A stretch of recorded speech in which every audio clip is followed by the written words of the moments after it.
day, you have seen each of them individually talking about all things finance and really owning and controlling your financial destiny. But now we're going to actually talk as a collective, right? In a very I will say slow paced, real, methodical conversation about how every single one of us experiencing this right now can do something, right? About this recession, the next one, 3 more to come, right? So definitely have your pens and notepads out. Definitely drop your feelings in the chat. It matters, right? We will affirm you because it takes a lot of energy to dig into finance, okay? But to start off, I think it's very important that both of these experts really unpack their own experiences and how their journeys navigated them to finance. And so, ladies, I want to kick it over to you to start. Please share how you found yourself in finance and then what you do today in that realm. Racine, we'll start with you. Wow, well, I am Racine, and I've been called the financial money wealth transition magician. Okay. And I really enjoy finance, and I try to keep it simple because I started out my first career as an accountant working for Harvard of the South here in Atlanta. And I realized I had more month than money. And most people think accountants know everything about money. We know how to count the beans, but we don't know how to make them grow. Okay. And starting my first career out of college, I realized that, hey, nobody really even prepared me, for getting my first, salary. Here I am, the most money I've ever spent, received in my life outside of allowances from parents, and you go to HR, they don't teach you how to fill out withholdings for taxes, and, they don't figure out how to explain the 401k plan to you unless you ask. So all of those things, here I am, 22, 23 years old, and I'm like, oh my God, this is crazy. And so I started using up a whole bunch of credit cards. Long story short, I asked my sister, hey, who do you know? And she had basically said, hey, here's somebody you can sit down with. I went to them that same day, and they were like, hey, you have a knack for understanding. It didn't take you long, which it doesn't take a PhD to understand some concepts. And they said, hey, you would be a great asset as, financial services and a financial plan. And I was like, really? And they said, you have a great skill set, et cetera. So I figured, hey, if I can help myself, I can help others along the way. So that was 1996. Fast forward, so transitioned, tax planning as well as doing the financial services and consulting. So, it's been a great ride, and I'm loving it. I'm in the heart of one of the, greatest counties, in Atlanta for affluent African Americans, and so I enjoy it because now I'm doing great things in my community. So then, that's how I kind of got the real footing of, financial services. Love that, Racine. And I always love how honest and grounded you are, right? Like you talked about how community had to bridge you too, right? To the first person that could help you out. Thank you so much for that transparency. Yeah. Felicia, I'm going to kick it over to you. Please share with us your path to finance and what you do in that vein today. So it's funny, me and Racine have got some overlap in how she got started and how I got started. So this for me became important when I was 27. I was working in the estate planning department of a law firm, preparing 706s, which is the document that you file when somebody has passed. And part of our process was to basically take a picture of anything we were reporting to the IRS. And so one day, a picture of a red Mercedes convertible soft top 450 SL came across my desk. And I'm talking to the husband because the wife has passed. And I said, that's my dream car. And really, that was the beginning and the end of the conversation for me. And then what happened is 8 months later, he reaches back out to me out of the blue. And he says to me, Felicia, I'd like to give you the opportunity to buy your dream car. Now, I've completely forgotten about this dream car because I mean, it was just a passing conversation. And I go, what dream car? He goes, my wife's Mercedes. I'm going to offer it to you for $7,000. Now, folks, this was a $40,000 car that he was offering me for $7,000. And I said, and I paused and I said, well, let me think about it and give you a phone call back the next day. And I have to tell you, Racine and Casey, I was not in a position, and I knew I wasn't in a position to buy that car. I didn't have any savings. I had charged up my credit cards all the way up. And there was nothing I could do about it. So I had to call him the next day and I had to say, look, I can't buy that Mercedes. So there was a pause in the conversation and he says, do you mind if I ask why? And I said, I'm really embarrassed to tell you, but I don't have the resources to do it. I don't have the credit to do it. I don't have the savings to do it. I can't buy this car. I'd actually have to live in the car if I bought the car, and he was just like, and so there was another pause in the conversation. And then what he said to me is, and this is the thing that really made the big difference for me, he said to me is, do you mind if I say something to you? And I said, sure. And he goes, every single day, Felicia, you work with millionaire people like myself. And if you want to get to where I am, you've got to do what we are doing. You've got to save. You got to pay off your credit cards. You got to be positioned for these types of opportunities because you never know when they're going to happen. And so I took that advice to heart. And what it's done for me is I had to slowly get myself out of the hole that I had dug for myself, and that I see that many of the women that I work with have gone through, and turn things around so that I have the opportunity. So now who I am is I'm Felicia Gopal, and I am part of a team that manages over $100 million in assets. I am a podcast host. I've written 2 Amazon best-selling books. I used to be the financial advisor for the city of Philadelphia, which has $500 million in assets and 25,000 employees. And really the thing that I say, and the thing that really lights me up, is I say that I'm a catalyst for women, families, and small business owners to help them get peace of mind so that they can go out and live the life of their dreams. Yeah, wow, that's amazing. Amazing. That is truly amazing. Amazing. Go Felicia. Well, the thing that's cool about this topic is, as you said, Casey, it's not one that you see a lot of us. So it's not unusual for Racine and I to be the only ones in the room, or one of a couple of us in the room. Right. So I love the fact that you put together this panel and we can talk about the stuff that lights us up. Yeah. And I love how for both of your intros, I'm sure everybody can see a piece of themselves in your stories, right? Like those times where we learn that when you stay ready, you don't have to get ready, right? Those times where we thank God somebody minded our business and, crossed the line to tell us about ourselves. So thank you both for your transparency. I thoroughly enjoyed that. That actually gathered me quite a bit, just listening to how you got to where you are.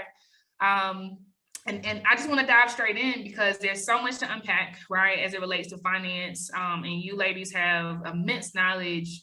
And I want to start with, talking about how important it is to not put all of our eggs in one basket, right? Because once you hit a recession, right, and you're trying to pull on resources, you're trying to figure out what to do. If everything you have is in one particular vein and that vein is being destroyed, then what, right? So I want to start with you, Felicia. How do we go about making sure that our financial portfolios are recession-proof in the first place? Well, I want to talk about a concept called diversification, which is the idea that you don't have all of your eggs in one basket. So, but first, let me define what diversification is. Diversification is really a strategy to minimize the overall risk that you have in your portfolio by mixing different assets in your portfolio, thereby reducing the overall exposure to a single asset.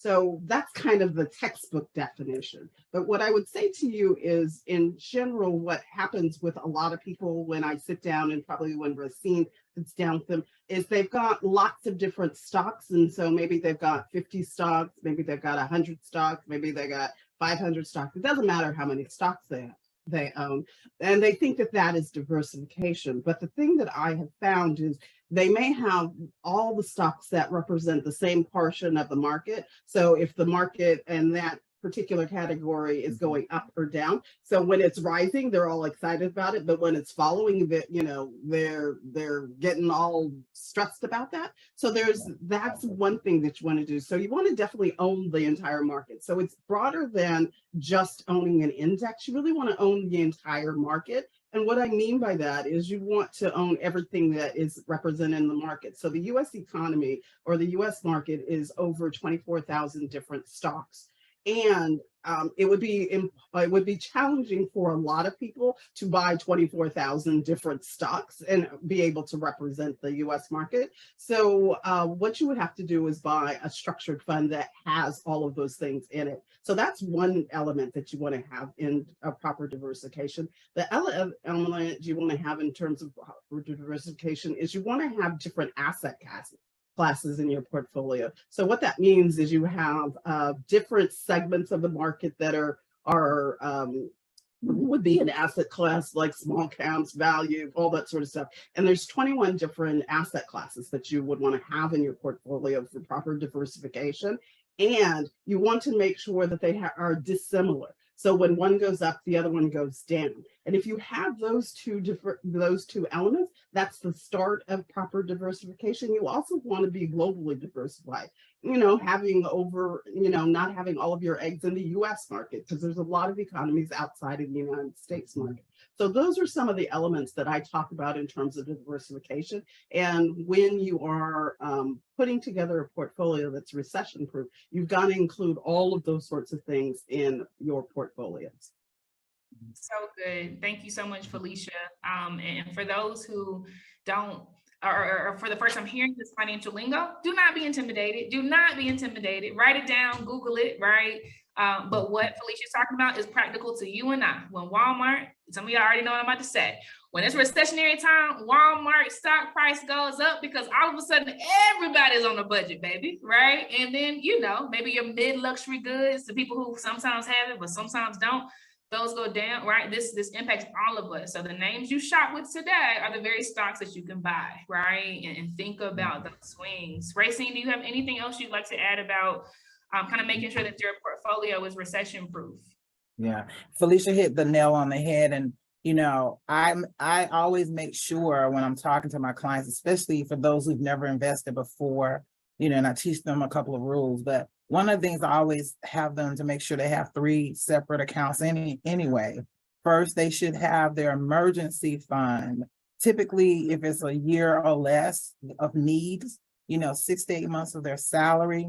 I also have the second account. I call it lifestyle fund. Okay.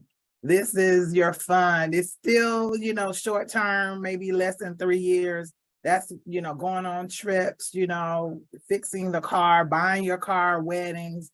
Those are, that lifestyle fund. And then you have your wealth building funds as your third core, because that's the long term. That's your retirement. That's the education funding for the kids. So I really make sure that, hey, as a basis, to have those 3 accounts set up, specifically, because at least it'll provide a buffer, regardless of whether it's a recession or whether it's a booming, time of, the market. So at least they'll get to have an opportunity to, participate in all those areas at the same time. So, right along with what Felicia was saying. Exactly. So do you mind if I add something to this, Casey? Mm-hmm. Sure. So I love the fact that she's got the 3 different ways that you would manage your funds. I use a similar thing. Definitely want to have the emergency fund. I also talk about having a tax deferred bucket, which is kind of your retirement bucket. You want to have monies in your retirement bucket. And then I also talk about tax-free bucket, which is something that a lot of people don't think about, and they don't have any of their money or very little of their money in the tax-free bucket. So I always talk about, you want to have buckets to pull from. You want to have pockets to pull from. So if the market is down, you don't want to have to only be able to go into the one bucket that is going to charge you lots of taxes, penalties, any of those sorts of things. You want to have some other pockets to pull from. And so what Racine had to say is exactly in alignment with what I would say. We would just have different ways of saying the same thing. You're my backup, sis. Absolutely. Absolutely. We're backing each other up. Good deal. And that's good. And that's important, right? Because I wanna say too, because we have a mixed bag in the room right now, right? Some folks work for corporates, right? Where they actually have a 401k. And so this retirement thought process is kind of outlined for you, right? Whereas some of us who are fully on the entrepreneurial side, you have to figure it out. Is it Roth IRA, right? Is it some of these, whole life insurance policies, right? So make sure, I love the diversification of even the way we articulate this. Make sure that whatever this means for you, right? And what you are privy to, or what your network even might be privy to, that you translate this into what's meaningful for you, right? And whatever the lowest hanging fruit is, start somewhere. Thank you both for articulating those. And I would say too, as entrepreneurs, right? Because especially if you are waiting until one time per year to pay your taxes instead of quarterly, right? It does not hurt, baby. It does not hurt to have an account, right, with your financial institutions where you're fluidly just sweeping in what might be 21%. You could do 30% of your revenue, so that by the time tax times come, you're not pulling from your emergency fund or your retirement fund, right? Or your lifestyle fund. You actually have some cash earmarked, and if it's more than enough, beautiful, right? But you can slice this any type of way. And that brings me to my next question, Racine and Felicia. We kind of alluded to the fact that recessions do come, right? And they will happen episodically. It's not that people do anything wrong. It's almost, human nature and nature, resetting itself. So what are the specific things that we should know to do to kind of prepare ourselves for recessions? And just in case people are kind of fuzzy on what a recession is, because that's fine, sis, that's why we're here, right? If you think about the 2008 crisis, right? 2008, and all of a sudden we see something called the mortgage crisis happening, right? That was a time where you saw people getting laid off from jobs, right? Which was a result of businesses having less money, right, to cover their expenses, which was a result of people having less dollars to spend with businesses, right? Like, these are the times where you just see this overstated occurrence of cash being strapped for a whole lot of people, right? And so the market, our human behavior, we change, we react differently. So knowing that recessions will happen, right? Likely every decade that we live in, right? What are some of the things, even if it's kind of taking what you've already stated a step further, but as we see the writings on the wall, which all of us should see today, right? You have, Meta laying folks off, you got McDonald's laying folks off, something's going on. What are the things that we should be doing in these types of situations to prepare ourselves to make it on the other side pretty unscathed? Racine, I'll start with you. I always tell people first they need to stop and breathe. Take in a breath. Because, I talked a little bit about money trauma, financial trauma, how we attack or mentally think about finances and money. So in and of itself, that compounds everything in many ways, speaking from personal experience. And so I tell you to breathe first, okay? And then I also tell you, hey, you can't expect what you don't inspect, okay? That's second. Third, preparation. So, for example, I'm gonna speak from personal experience, okay? COVID hit everybody crazy. To me, that was the practice time, okay? And that was literally, making sure you had your emergency fund. But there were some simple things that I had to do. I realized that, hey, I couldn't go out and eat every day, I couldn't actually, spend money, especially now it's graduation season, wedding season, and everybody's inviting you to those functions and you're spending out all of this money. Well, you got to regroup. So that means you may have to have a budget. And I hate the word budget, but it is a relative, term. So it just says, I just need to reset exactly and make sure that I don't overstate my income and give it away. That's what a budget really is to me. And so I make sure that, hey, I put aside, hey, I'm only gonna spend $30, $40, $50 a month for gifts, okay? And I put that aside, literally. I know that I'll have, a set amount that I wanna spend. Now, I'm a foodie, so I love going out to eat, okay? And so that doesn't mean I'm telling you can't go out and eat. It just means that, hey, you gotta be strategic, you can't go every week. It makes sense. And so and most important, I know these are substantive things. I tell people to put the oxygen mask on themselves first, because you'll find out that everybody's literally trying to help everybody else. They're giving their grandbabies money and not even thinking about themselves, especially retirees, that's when we're talking about the lifestyle fund. Literally, that's what happens. They're not accounting for the fact that they're going to take their kids to Disney World and not thinking what's going to happen, in December, when, hey, they may be laid off or whatever. So those are some functional things. At the worst case, if you're laid off or furloughed, you might have to get a plan B of income. COVID was a really groundbreaking time when people started businesses. Who would have thought, that they would think of even doing a business? So those are some things that I know outside of putting your financial plan in place, and doing your financial house, starting with making sure you had your income protection, then paying off your, first have an emergency fund, then paying off your debt, then starting saving for retirement education. And then literally having the size of it, kind of cemented to make sure that you're doing some things. Felicia talked about estate planning. Oh my God, we won't get into that. That's a whole nother, instructions in case you do not come home. Okay, we haven't talked about that. And I'm speaking for individuals who are families. Also, I'm speaking for those who are business owners and entrepreneurs. The same rules apply. Okay, the same foundational things apply. You got to do kind of dual things if you are self-employed, one for your family and set up one for your business.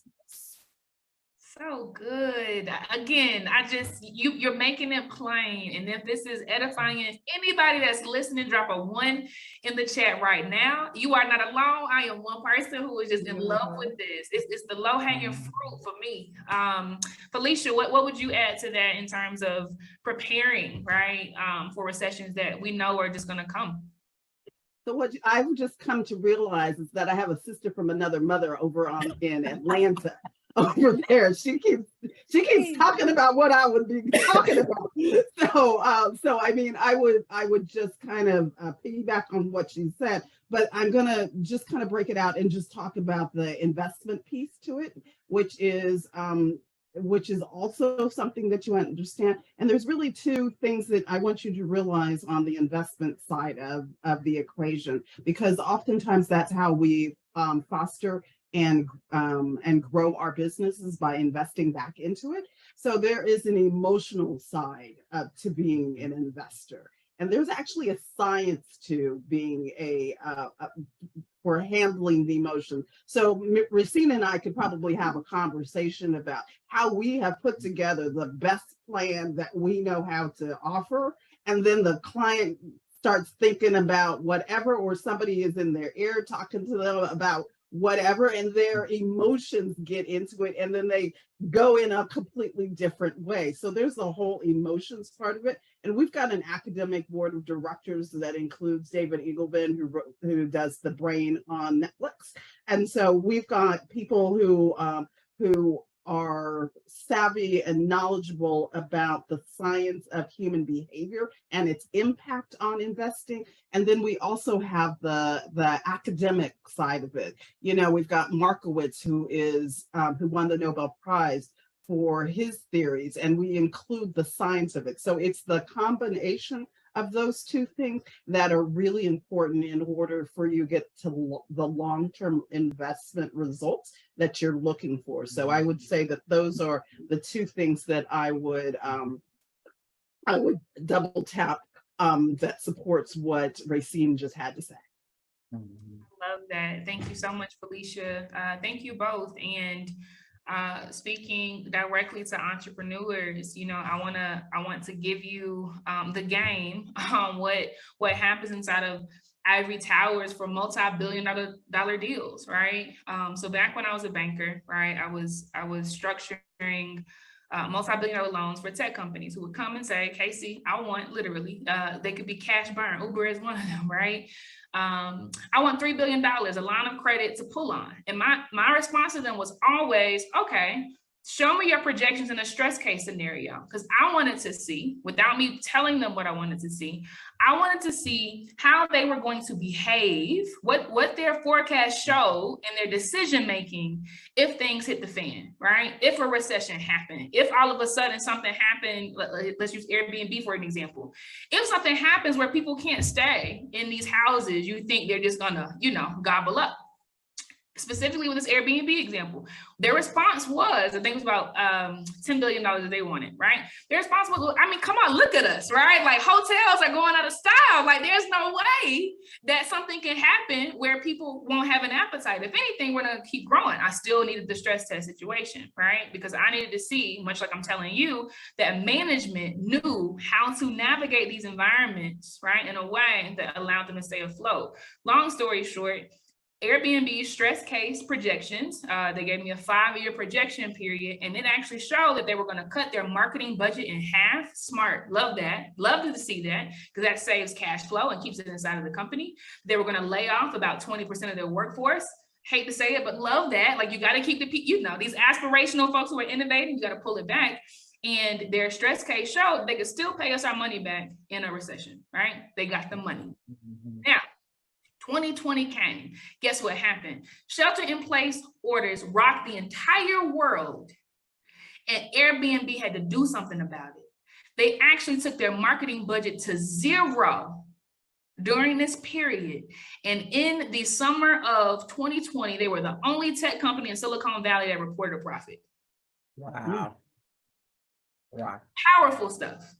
Because when you stay ready, you don't have to get ready. And so something I would tell all of you listening on the business side, keep the personal tech, baby, because you got to put the gas mask on yourself first, right? Just like Racine said. On the business side, think today about the levers you can pull, founder, the levers you can pull, CEO, to keep your company afloat. Because there are things in your business that you're paying for today that you could probably use an AI tool if you had to. Write that down so you know, so you're not panicking, right? Because emotions can actually be calmed when you actually are just going by the playbook. If you know you can let certain people go, if you know you can take your marketing budget down, if you know that you can go in the garage and let go of the office space you've been renting for a year, right? But love this, and I know it's a lot to chew on, but all of these things matter, and just, you know, start somewhere. Felicia talked about the science of this thing, the science of investing, Racine. That makes me think about what you talk about sometimes, which is the rules of money, right? Can you unpack for us what those are? What are the rules of money? Gotcha. I recently did a workshop for some women. They were millennials, and so millennials, you know, great income earners, you know, and their dynamics are different from what their parents are, etc. So I always just, again, keeping it simple and straight, you know, so it can be chewed, okay? And so I talked to them about the dime piece theory, okay? You know, and some of them aren't having families just yet, but I talk about, as a foundation, make sure you have income protection or life insurance in place. And I calculate how much they should have using the dime theory, and dime is the acronym: debt payoff, you know, income protection, M for mortgage, E for education for kids, if you have them. And so I calculate for that. I also teach them, which I know, you know, Felicia understands and she knows, and she teaches her clients the rule of 72. Albert Einstein wasn't crazy. He came up with the banking rule and the theory of, hey, determining how much your interest rate should be, divided into 72 will tell you how quickly your money will double. You know, that's really helpful. So when you're planning your retirement number, whatever that number is that you need to have set aside for retirement, we calculate that between us as financial planners for our clients, because you just can't just throw a dart and figure, hey, I'm going to retire at 60 and I think I'm gonna need this amount. It's not I think, you gotta calculate it. So we actually calculate that number for you based on your lifestyle, based on your income now, and we factor inflation into it of what that 30,000 to today's dollars would be by the time you're 60. And sometimes it's about $70,000 a year or $100,000. Just remember, a bag of potato chips, when we were 10 years old was what, probably 75 cents. And what is it now? Probably $1.50. Oh, crazy. Gas, we won't talk about gas. That's a great example. Okay. No. I live in California. You don't want to talk about gas. Okay. So all of those things. And so when I talk about, everybody hates the budget word, but I just have a principle of, 70-30. 30% of your income and what you bring home, 10% is for charity and tithing, or give of your time. Okay, if you can't give the money. 10% is for putting away for investing and saving. And the other 10% of that 30 is wealth building, retirement, etc., education fund. Okay. The other 70, it doesn't say you can go spend wildly. It just says be mindful of where your fixed expenses are, which is, having your light bill, gas bill, food, entertainment, making sure those things are, evaluated for sure. And so some people may say racing 70-30 is, a lot, 30% of my income being saved. Okay, well, start off small, do 80-20, okay? And then graduate into the 70-30. Sometimes it's based on age. I might do the 80-20, okay? Because, some people need more income in their lifestyle. So, but otherwise, those are great foundational things as a start. And then most importantly, people say, well, I get a financial plan. Get somebody who can put a plan in place. Okay. Testify, girlfriend. I'm very passionate about this stuff. I get crazy, people say, Racing, I can't afford one. You can't afford not to. Okay. We can do everything else. You go to a doctor, you go to a dentist, you go what? Think about all the things find your core of I call it your Fab Five list, okay? A mental health therapist, an accountant, a financial planner, a doctor, and then a good friend that you can bounce things on that have a like mindset, okay? Pick your Fab Five, but make sure that one of those people in that Fab Five is your financial planner, okay? Make it cute and sexy. I got a financial planner. Okay, a money manager. Be cute. People like it's sexy. It's sexy. Okay, it's sexy. Okay, we may have book and theory and structure when we're talking to you, but it's sexy. Okay, it's sexy. So I hope that helps. I really do. And what's not sexy about finance? Come on now. Come on now. Come on now. Hey. Love that, Racine. And I love the practical rules of thumbs that people can remember, right? They can remember 70-30, right? They can remember what's inside of the 30% slice of the three ways, etc. Thank you. So the DIME acronym, those are just easy to live rent free in my head. Felicia, are there any rules of thumb that you give your clients that we haven't touched on yet? Well, I would say again, Racine just kind of sparked stuff in me. And one of the things that I remember about myself when I was getting started, and I've had those conversations with clients where they're talking about, I can't do whatever. I tell people that when I first got started saving, I started with $5 a month. And my friends and my family were like, $5 a month. What was the point of $5 a month? But what I was trying to do is I was trying to get into the discipline of doing something for myself. And what I could afford was $5 a month. So when you sit down with a person like Racine and I, we're not trying, we have a goal of where we're trying to get you to, but we will take you wherever you are. And so I think that that's an important thing. And then to So that was one of the things that just kind of came to mind when Racine was talking. I love her rules of thumb. I think that, again, going back to investing in general, there's 3 rules of thumb that I would have you consider and add to what Racine had to say, which is do not track record invest, which is looking at the track record of what somebody has done in the past and following that, because the reality is the statistics will tell you that there is, and you see it on the disclosures that they put on all of the investment, is what happened in the past is no guarantee of what's going to happen in the future. So do not track record invest. Do not stock pick, because the reality is nobody knows what a particular stock is going to do. Everything that is already knowable about that stock is already built into the stock, the price of the stock, and there's nobody who can tell you without lying that they know what a stock is going to do. So everything is already built into the stock. And then the last thing is I would really just have you don't try and time the market. So if you, I looked at a study before I jumped on the line with you guys today.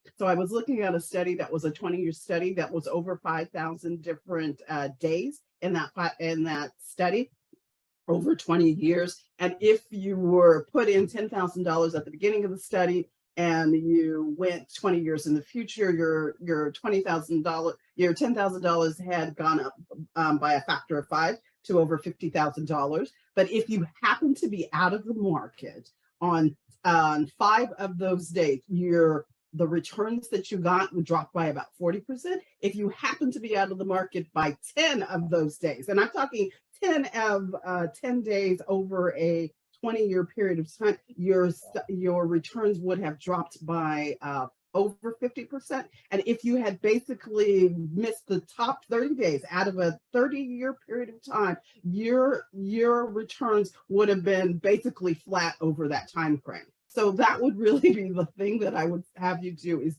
do not market time, because the reality is you won't know what you missed if you got out of the market, and you will never experience the highs that the market delivers. So that's what I would add to what Racine had to say in terms of investing. Thank you, Felicia. Oh, go ahead, Racine. Felicia, right on the money. And I'm gonna even top off what you said. People expect for it to be done overnight. Right. They're wanting quick results. Right. Yes, they do. So yeah, quick results, and it's not quick. It's not overnight. You know. That's right. And we're in a vein. I actually want to stay here because people, as we all know, they can be very reactionary, right? On either side, right? People can see something being hot and they want to gamble with some money that should not be gambled with, right? They want to over speculate. And I want us to really make it plain here, right? Like, I want us to really unpack the behaviors that we should lean into, right? And the ones that we should avoid, right?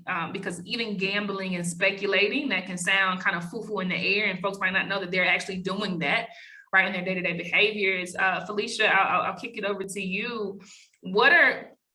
Can you frame for us what we're talking about when we say, like, don't speculate, don't gamble, right? Like, be well disciplined. Like, what does that mean, right? And then what are the behaviors that we should be doing, right? So that everybody that is listening right now gets it and they can exercise it. Well, I think first and foremost, we need to just acknowledge that people are irrational and irrational, and they often are influences by things that they don't really recognize that they're influenced by. So if we think about what's happening in the world, you will see magazine articles, headlines that are saying that, hey, the sky is crashing, and so you take a particular behavior based on your belief that the sky is crashing, or you're excited about a stock. I see that all the time with my technology folks out in Silicon Valley. They're excited about the company that they're working for, and so they put a ton of their money into that particular stock, and they're excited about what is possible from that. So really it's the emotions that drive their behaviors, and their emotions really can get in the way of their long-term results. So in terms of, if you were looking at just, there's a company called Dalbar that studies the behavior of people, investors. And so one of the Dalbar studies that I saw recently was saying that the S&P over a 20-year period of time returned a 10.65 rate of return. Individual investors got a 7.13% rate of return, which is about 3.5% less. So what's the difference between what would have happened if you bought the S&P and what individual investors did? Well, it's because they're doing the wrong things. They're coming in and out of the market at the wrong time.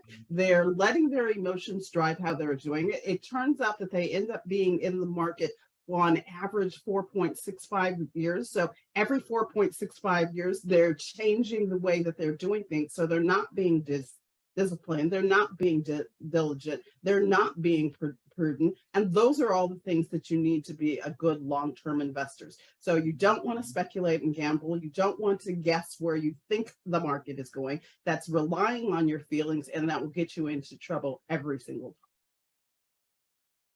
There's a thing that I say is, what you want to do is you want to think long term. And what I say about that is, if you were getting on a plane and you were going from California to Atlanta, where Racine is, you don't want to jump out of the plane before you get there. You want to get to where Racine is in Atlanta. You do not do that. And as investors, a lot of people don't follow what they set up, and they get out of the plane before they get the results that would have been delivered if they had stayed in the plane. So that's really the last thing that I would have you think about.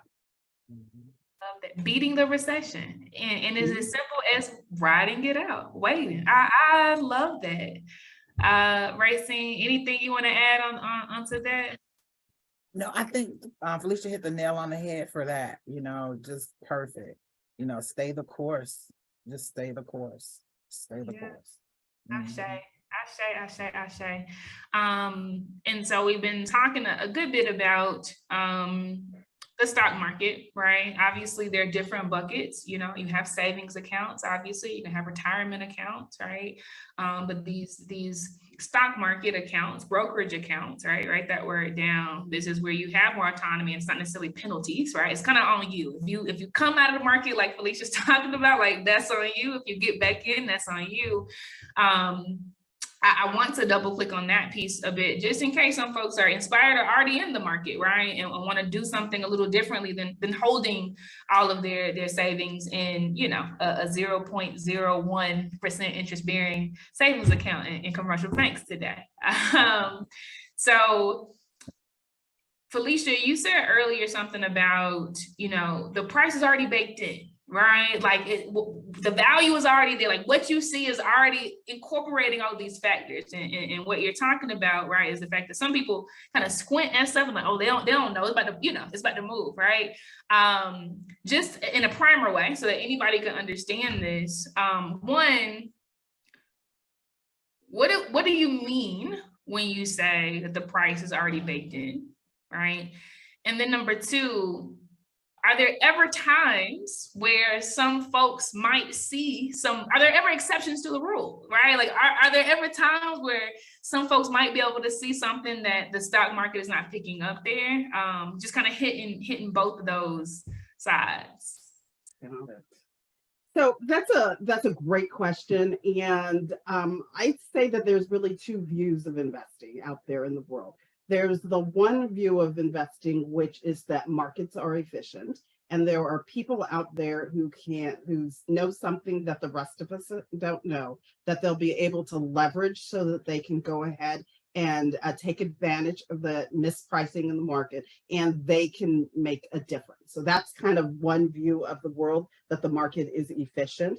Now, the statistics, and I'm a numbers girl. So me and Racine are numbers girls. So we always look at the numbers. So what the statistics will tell us is that view of the world is not supported by the numbers. So I have a different view of the world, and my view of the world is supported by Nobel Prize winning theory, which is the markets are efficient. And if you believe that the markets are efficient, you believe that everything that is knowable about a stock is already baked into the market. And the only thing that will change that is something that is unknowable. So I'm from California. So PG&E was a very solid stock, and then they had these fires, and they got in trouble for starting the fires, and so that took the value of the PG&E stock from up here to down here, and a lot of people lost their wealth. And so that was completely unknowable, and you couldn't have said that there was going to be these fires that PG&E was going to get held liable for, that was going to tank the stock. So that was completely unknowable. So I believe that everything that is knowable is already baked into the price, and the way that you avoid the downturns in the market is you believe that and hold and do the things that are consistent with that particular worldview. So again, there's two different worldviews, and the actions that you take are consistent with that. So if you believe that there is something that is there is somebody out there who can know something that you don't know. First and foremost, if they knew something that you didn't know, then they could be liable for insider trading. But that's another conversation. But on the other hand, your actions are really consistent with that. So you would be stock picking, you would be market timing, you'd be track record investing in that world. Whereas the other world is really about the science and academics. And I'm a big proponent of the science and academics over the other world that you could potentially exist inside. Yeah, and I appreciate you bifurcating the two and making it very simple, right? Those who believe that the market is inefficient and you can game it at the right time. Those who believe that the market is efficient and like we all are the same thing. Here we are, like let's just behave the way that the data is telling us to. This, and I think it's a ring a bell for some folks, right? When I was in corporate, and we would be issued stock. Even if we actually weren't issued stock on the banking side, they would want to track every stock move that we made, right? Purchases, sales, et cetera. And it's because we had access to insider information. What do you mean, Casey? We knew which companies were about to buy other companies months before the rest of the world knew. And so what could we do? We could actually buy that stock, right? 2 months before anybody knew that they were about to double in size from acquiring somebody. And as the stock price rose, we would make that money, right? Because we could act on inefficiency, right? We knew something that most people in the world did not know. And literally when we would do these deals, they were safeguarded. Only 5 people, we would call it deal names like Project Platinum, Project Zebra, so nobody knew. Now, the way the bank and many of your companies, especially if you're receiving stock, circumvents that is they say there are these blackout periods, right? Like there are certain times where, especially when they know something is going on, you can't trade, you can't move it, right? Which goes back to what Felicia is talking about, like ensuring market efficiency, right? And so I'm saying this so that some of you who are either just investing today or have a side gig with your entrepreneurship journey and you are inside of a company, right? So that you understand these dynamics that are just rules in your head. So you understand why these things happen. You understand why CEOs who do this big merger go to jail sometimes because they literally game some stuff before the rest of the world knows. You understand why a lot of politicians, when they know some bad stuff is about to happen and they sell off the stock real fast before they make their announcement to the public so that their portfolios don't shrink. This is why they're going to jail, right? And so the more we understand how folks are moving in the world around us, the more empowered we are to show up and make good decisions and to safeguard our own companies, right? Very insightful, Felicia. I appreciate you sharing that. And believe it or not, y'all, we really winding down on time. I feel like this has flown by. So the best thing I can do, y'all, for us all is just to have it be open floor for both Racine and Felicia. Like, ladies, if there is anything that you would leave us with, and you can take your time with this, okay? If there's anything that you can leave us with that you see as pertinent, right? Your top 1 or top 2 tips, right, around making sure that as many Black women as possible make it to the other side of this recessionary environment unscathed, right? Please leave us with those gems. And again, you can take your time with this, but pour on us, right? So that we can do the things that we need to do with strategy. I believe that success is strategic, not accidental. I just believe that. And so I think we can all glean a lot from your closing words around your biggest tips for us in this recessionary climate. Either of you can start. Go ahead, All right. Racine. Okay, good. Wow. I got not a mouthful, but just again, putting the oxygen mask on yourselves. Okay. That's first and foremost. The second, your Fab Five list, your circle with, and I'm saying this for you as an individual and as entrepreneurs. Okay. And then putting a written plan in place. Yeah, you may deviate from it. You may tweak it, but stay the course. Okay. And Felicia hit the nail on the head when she was talking to people who jump in the market and jump out because they're hearing what's going on in the news. Hey, you can't do that. You got to stay the course. Yeah, again, tweak it. And then just one even impactful thing is, we talked about the finance, but also the tax people, we aren't talking about it. We aren't really looking at what we're doing through the year, our withholdings, making sure we're efficient on our taxes, paying for taxes, especially for entrepreneurs, you said, setting aside for, our income tax bill. And then literally by April 15th, everybody's trying to fix something that happened 365 days ago. And, we can't squeeze blood out of a turnip, as my mom would say. Okay. And most important, getting your estate in order. Okay. Giving instructions, let it be the last love letter to your family of what needs to be taken care of if you don't show up tomorrow. Yeah, we're talking about making sure we have money to live off of, but we're not talking about, hey, if we don't show up, what happens in that respect as well. So those are some core things I believe. So sobering.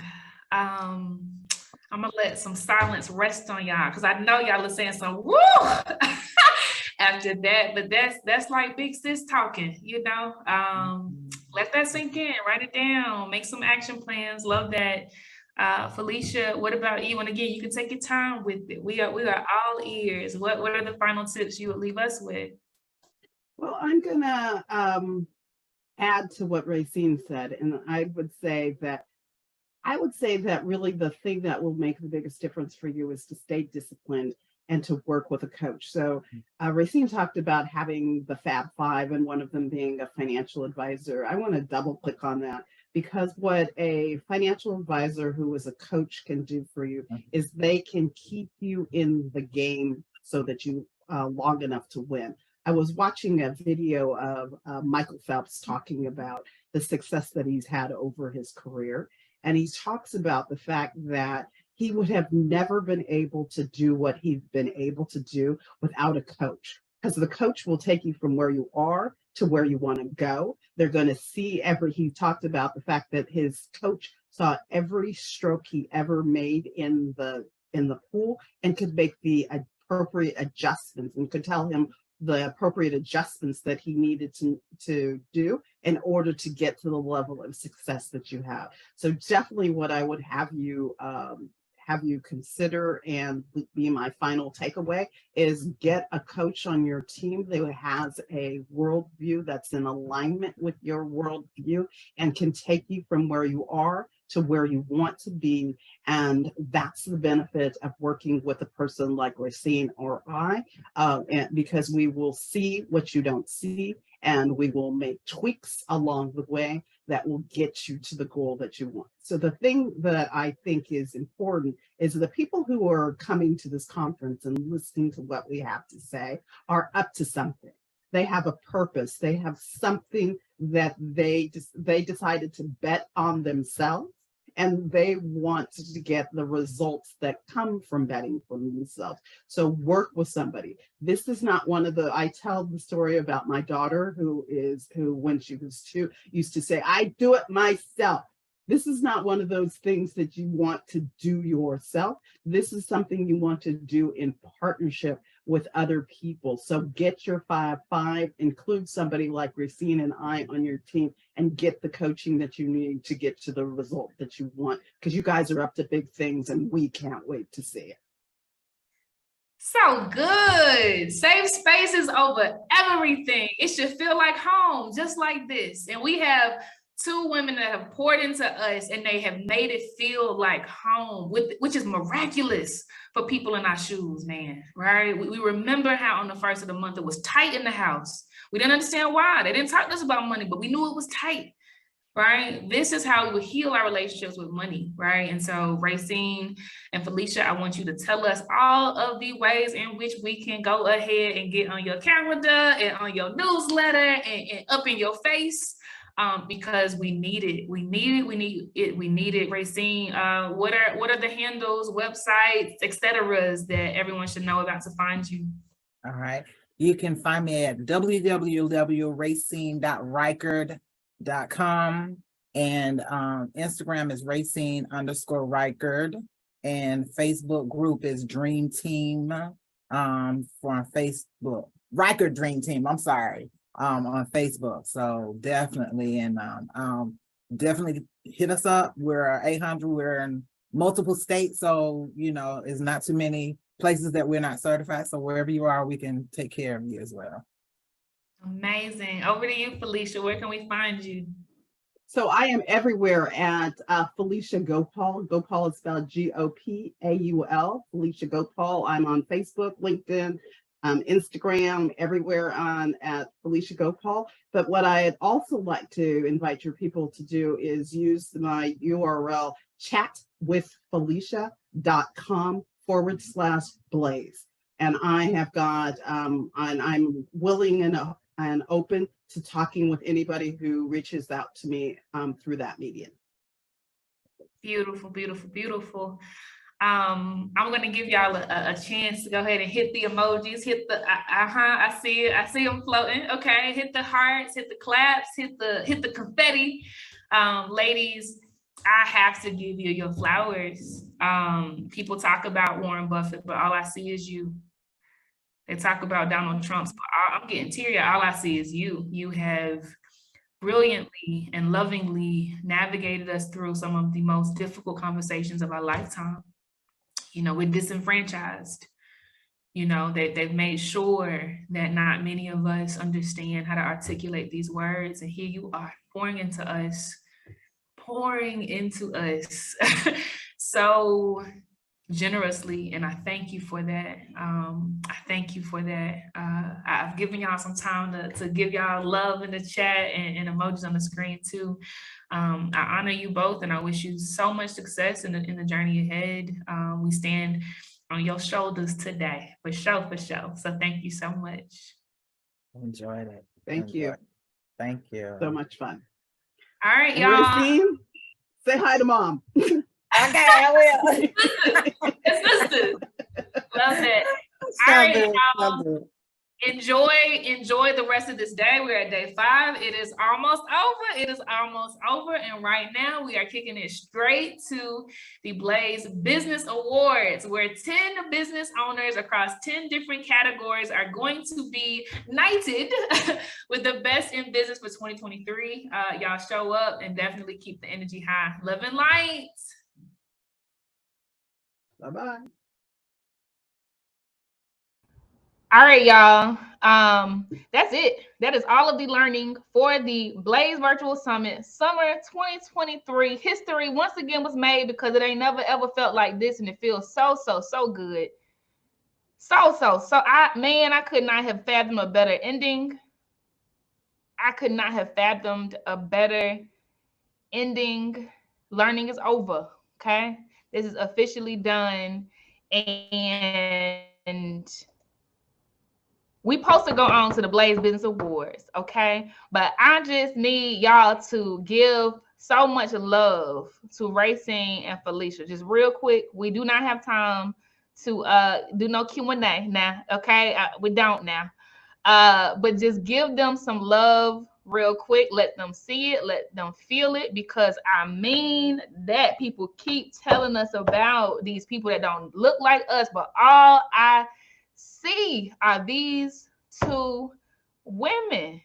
That's what it looks like, baby. That's the best of the best of the best right there. That's what it looks like. That's what it looks like. Like, that is what it looks like. And so if you have ever been afraid, as most of us have been, reach out to them. Reach out to them, DM them, get on their calendars, have the consultation, let them hold your hand, cry about all the things that you are fearful of, and let them rock you until it feels better. Because they will. They will. They will. One of the best leaders I have ever come across, his name is Dr. George Fraser. He said, give until it hurts, and then give some more until it feels better. And that is the personification. These two women are the personification of that. Okay. So yeah, get on their calendars, man. Like, this the last session. Ain't no more learning for this right here after this. Ain't no more learning for this right here after this. And you got two women. There are very few. You can count them on two hands who know how to do what they do. But we got them right here. Okay. So get on their calendars. They need to be on speed dial. I mean that. Thank y'all so much for talking so colorfully about beating the recession. It didn't even seem scary, y'all. We are officially done with the learning segment. There are a whole lot of contestants who are waiting for us in the official awards announcement segment. So meet me over there, okay? No more learning now, so you can put up your pen and paper. I hope you got what you needed. This is history. I got goosebumps. This is history. We did the damn thing, y'all. This is us right here. We did the damn thing. I will meet y'all on the other side. The 2023 Blaze Business Awards are announced. We have people who are going to give acceptance speeches. We'll tell you more about that on the other side. And right after that, I am doing the closing speech that is called Bend But Don't Break. And it's over. Okay, so get your mind right. I'll see y'all on the other side. Love y'all so much. And I mean it. Peace.